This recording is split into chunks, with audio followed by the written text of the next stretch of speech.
മസീറുൽ ജയ്ഷി ഇലാ തബൂക്ക. മസീറു യാത്ര, അൽ ജയ്ഷി സൈന്യത്തിൻ്റെ, ഈ മുസ്ലിം സൈന്യത്തിൻ്റെ യാത്ര ഇലാ തബൂക്ക, തബൂക്കിലേക്കുള്ള യാത്ര. ഖറജ പുറപ്പെട്ടു റസൂലുള്ളാഹി സ്വല്ലല്ലാഹു അലൈഹി വസല്ലം, നബി സ്വല്ലല്ലാഹു അലൈഹി വസല്ലം തങ്ങൾ പുറപ്പെട്ടു. ഫി 30,000 30,000 ആളുകളിൽ, മിനന്നാസി ആളുകളിൽ നിന്ന് 30,000 ആൾക്കാരെയും കൂട്ടി എന്തായി നബി സ്വല്ലല്ലാഹു അലൈഹി വസല്ലം തങ്ങൾ പുറപ്പെട്ടു. എവിടുന്ന്? മിനൽ മദീനത്തി, മദീനയിൽ നിന്നും ഇലാ തബൂക്ക, തബൂക്കിലേക്ക് എന്തായി പുറപ്പെട്ടു.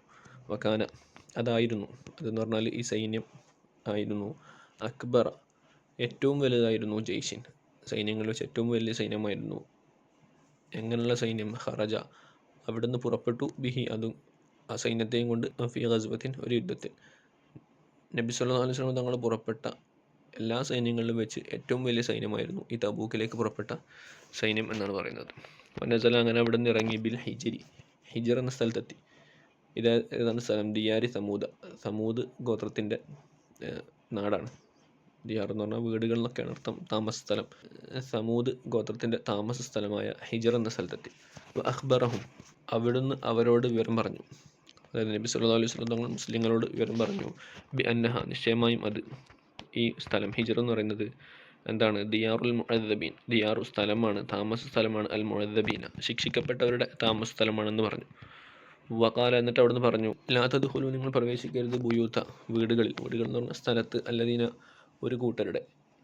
എങ്ങനെയുള്ളൊരു കൂട്ടരാണ്? ലലമു അവർ അക്രമം പ്രവർത്തിച്ചിരിക്കുന്നു, അതിക്രമം പ്രവർത്തിച്ചിരിക്കുന്നു, അൻഫുസഹും അവരുടെ ശരീരങ്ങളോട് തന്നെ, സ്വന്തത്തോട് തന്നെ അക്രമം പ്രവർത്തിച്ചവരുടെ വീടുകളിൽ, സ്ഥലങ്ങളിൽ നിങ്ങൾ പ്രവേശിക്കരുത്.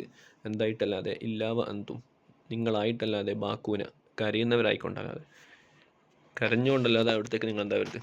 പ്രവേശിക്കരുത്. എന്തിനാണ് കരയുന്നത്? ഹൗഫൻ പേടിച്ചവരായിട്ട്, അയ്യുസീബക്കും നിങ്ങൾക്ക് വരല്, മാ അസാബഹും അവർക്ക് വന്നത്, അതായത് അവർക്ക് വന്ന ശിക്ഷ നമുക്ക് വരുമോ എന്ന പേടി കാരണം കരഞ്ഞുകൊണ്ടല്ലാതെ നിങ്ങൾ അങ്ങനെയുള്ള ആൾക്കാരുടെ സ്ഥലങ്ങളിൽ പ്രവേശിക്കരുത് എന്ന് നബി സല്ലല്ലാഹു അലൈഹി വസല്ലം തങ്ങൾ മുസ്ലിം സൈന്യത്തോട് പറഞ്ഞു. അസ്ബഹ അങ്ങനെ ആയി, അന്നാസു ജനങ്ങളായി, വലാ മാ അലഹും അവർക്കെന്തില്ല? വെള്ളം ഇല്ല, ഇതൊന്നുമില്ല, പോകുന്ന വഴിക്കൊക്കെ ഭയങ്കര പ്രയാസമാണ്. ഫശക്കവും അങ്ങനെ അവർ ആവലാതി പറഞ്ഞു, അതാലിക്കാത് അതായത് ആ വെള്ളം കിട്ടുന്നില്ല എന്നുള്ള പരാതി പറഞ്ഞു. ആരിലേക്ക്? ഇലാ റസൂലില്ലാഹി സ്വല്ലല്ലാഹു അലൈഹി വസല്ലം, നബി സല്ലല്ലാഹു അലൈഹി വസല്ലം തങ്ങളിലേക്ക് പരാതി പറഞ്ഞു. അപ്പോൾ അവിടുന്ന് എന്തായി? ദുആ ചെയ്തു. ഫഅർസലല്ലാഹു അങ്ങനെ അള്ളാഹു അയച്ചു, സുബ്ഹാനഹു വതആല അള്ളാഹു തആല അയച്ചു, സഹാബത്തൻ ഒരു മേഘത്തെ അയച്ചു. ഫഅംതറത് അങ്ങനെ അത് മഴ പെയ്യിച്ചു. ഹത്തർത്തവ ഇർത്തവ എന്ന് പറഞ്ഞാൽ, ഇർത്തവ എന്ന് പറഞ്ഞാൽ വെള്ളം നിറയെ, വെള്ളം കൊണ്ട് തൃപ്തിപ്പെടാമെന്നൊക്കെയാണ് അർത്ഥം. ഇവിടെ തൃപ്തിയാകുന്നത് വരെ എന്ന് പറഞ്ഞാൽ, ഹത്ത ഏതുവരെ? ഇർത്തവ തൃപ്തിയാകുന്നത് വരെ, അന്നാസു ജനങ്ങൾക്ക് തൃപ്തിയാകുന്നത് വരെ എന്തായി? അങ്ങനെ അത് മഴ പെയ്തു.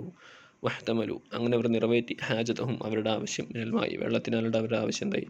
അവർ നിറവേറ്റുകയും ചെയ്തു. അങ്ങനെ പ്രത്യേക ഒരു മേഘത്തെ അല്ലാഹു തആല അയച്ചുകൊണ്ട് എന്ത് ചെയ്തു? അവർക്ക് വെള്ളം നൽകുകയും അവരവരുടെ ആവശ്യങ്ങളൊക്കെ വീട്ടുകയും ചെയ്തു.